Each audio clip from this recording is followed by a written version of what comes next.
saying yes. You have to wait for her cue. Oh. All right. You're not listening. Oh, I am. So for some ridiculous reason, I'm like nervous. So cheers. More alcohol. All right. So I'm going to ask for some audience participation. Can you all shout out any number from 1 to, let's say... 13. 8. Infinity! 2.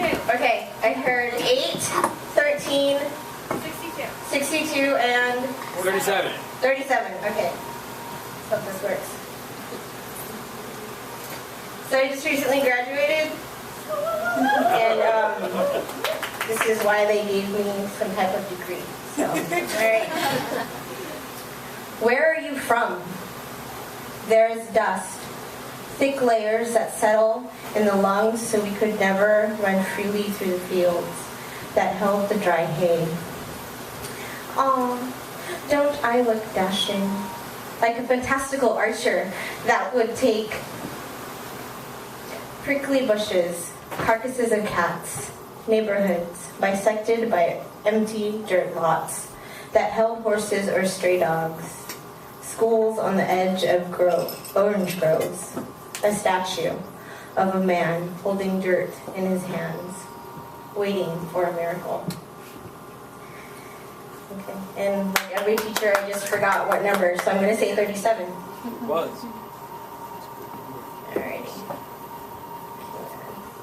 You'll have to forgive me, I'm in the process of moving in all my sheds and boxes, and so I had to borrow my girlfriend's Kindle, and I hate technology. Nice one. Alright. Who taught you how to love? Consider that this is all there is. If I grab my clothes and head towards the bathroom for a shower. I try not to look at my reflection before I step into the tub. Halfway through shampooing my hair, I realize Mom left without saying goodbye. The water is hot against my skin and the small bathroom fills with steam. There is no you now. Consider that this is all there is. Stay. It's almost suffocating, but I like how the thick air fills my lungs. I stay a little longer and just let the water beat down on me.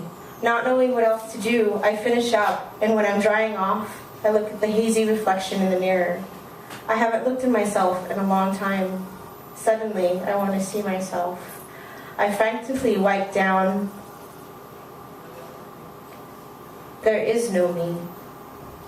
The mirror, and it takes a few times of serious scrubbing to get the mirror dry, but even then, it still fogs with steam. I wrap the towel around me and open the bathroom door wide.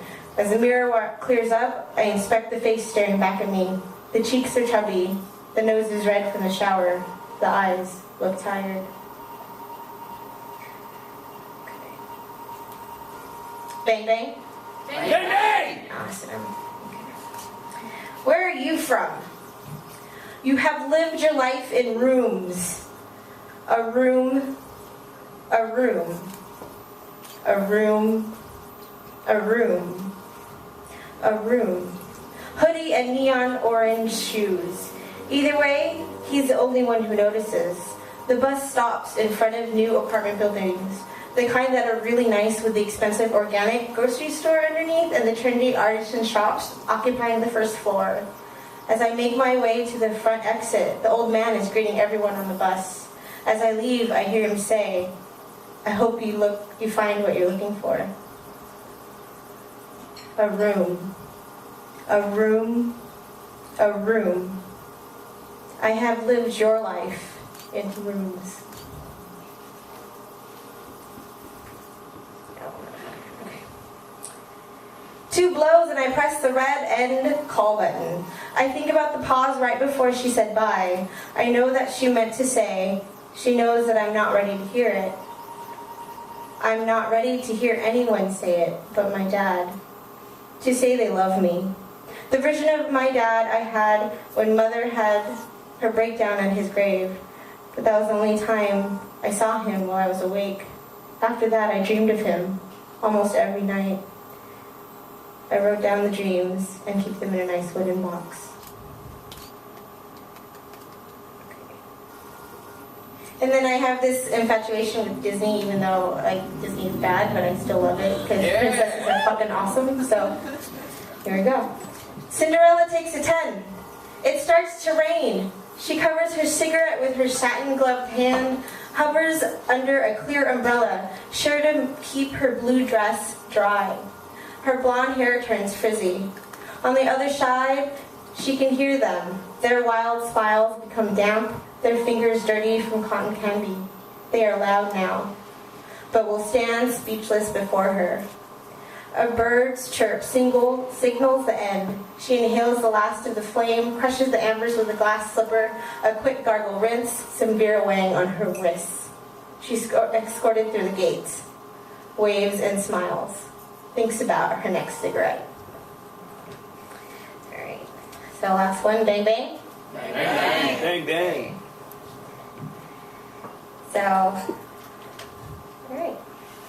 This is a dictionary exercise. If y'all have ever done this in some type of writing thing, it's like, oh, write about a word but don't define the word, which is the most ridiculous thing. So I did it anyways. Afterglow. I always look like I just had a really bad haircut. Bukkake. One time I tried to be cool and act like I knew what this meant when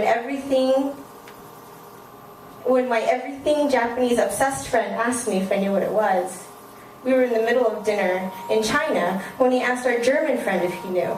My Mexican friend turns and asks if it's like a Dirty Sanchez.